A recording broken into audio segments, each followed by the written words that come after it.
Welcome to the 2016-2017 NBA preview. Today we're going to be covering the 29th ranked team, the Brooklyn Nets. My name is Josh, your Enviers, and with me today is my co-host. How's it going, guys? King of the fourth quarter here, also known as Jari. Welcome back to the NBA preview. The Brooklyn Nets, a 21-61 team last season. This team is only plagued by one major injury last season to get them this record, and Jarrett Jack tearing his ACL. Other than that, they really had no true point guard to lead them. A point guard play is really important in the NBA. If you don't have that, you don't have a team. So when Jarrett Jack went down, not saying that Jarrett Jack is even elite or anything, but you can definitely tell the team kind of went downward after that. They had backup guards as in Donald Sloan and Shane Larkin to back him up. They didn't get anyone at trade deadline. With last season over with, you would think that the only way to go is up, but unfortunately they were not at rock bottom. This year they might be, because looking at the offseason moves, let's take a look.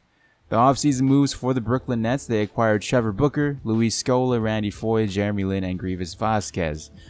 A lot of role players right there to lead this team. They lost Thaddeus Young, Jarrett Jack, Wayne Ellington, and a whole lot of bench depth.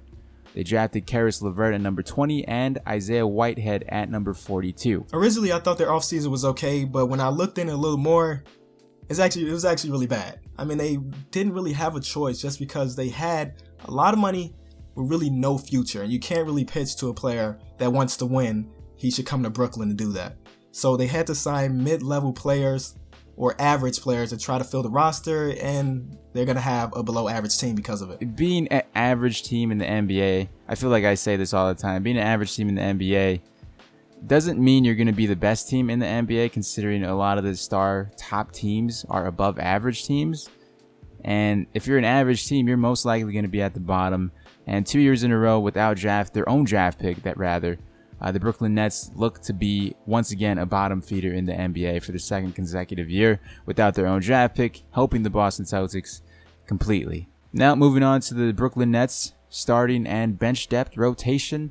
The starters for the Brooklyn Nets, the projected starters, Jeremy Lin, Sean Kilpatrick, Bojan Bogdanovic, Trevor Booker, and Brook Lopez, while their bench looks like Grievous Vasquez, Randy Foye, Rondae Hollis-Jefferson, Chris McCullough, and Justin Hamilton. Man, that bench, that starting lineup, it's kind of sketchy.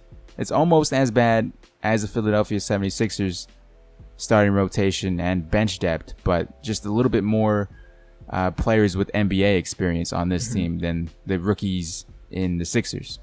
Right. If you take a look at their starting lineup, at least you probably got two players that will be starters somewhere else, and that's kind of question when it comes to Jeremy Lin.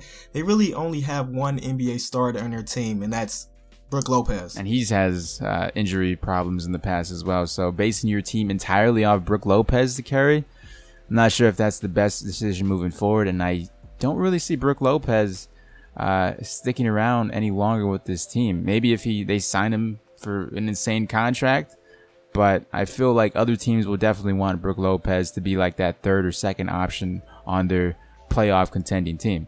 And I think it'll be smart for them to trade him this season just because he still has value and they have no picks for the next couple years. Well, I guess they get their pick back next year. But if they're looking to rebuild, Brook Lopez can definitely bring in a future first rounder for him. I don't know if a team would want to give a high first round draft pick for Brook Lopez. Maybe if they're trying to win now, but I don't believe Brook Lopez is a high first round draft pick. Oh, I didn't say high. I'm just saying first round pick. Like what they did with Thaddeus Young then, just trade him for the 20th overall pick. That's what I can see, honestly. Get that salary off. Highest. Yep. Okay. Well, I agree. I don't feel like Brook Lopez isn't the person you want to base your franchise off of.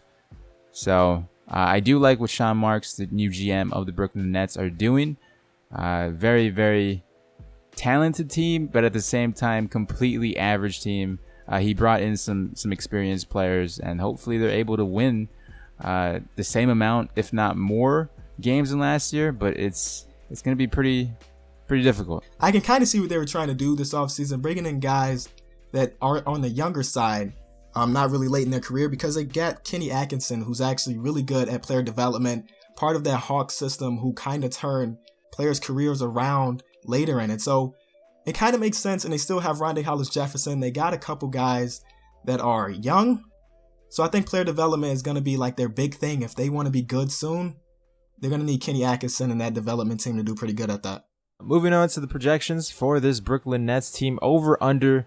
We talked about it in the beginning. This Brooklyn Nets team won 21 games last season and lost 61. Over under. Where do you see this Brooklyn Nets team this upcoming season with this roster that they have and all the acquisitions they made in the offseason? I would say they stay at about 20. I would say they stay at what they are just because their team did not get much worse than last year. And then again, it didn't get much better. Even is a safe bet to say, but I don't like playing it safe. So I'm going to say a little bit under 21 wins. I feel like they'll be a 20-win team, maybe even a 19-win team. And although it's just 2 wins less, it's still under the record that they had last season. So I feel like this team will take a little step back, but I feel like a major step forward for the future, getting rid of Thaddeus Young's long contract and depending on what they do with Brook Lopez.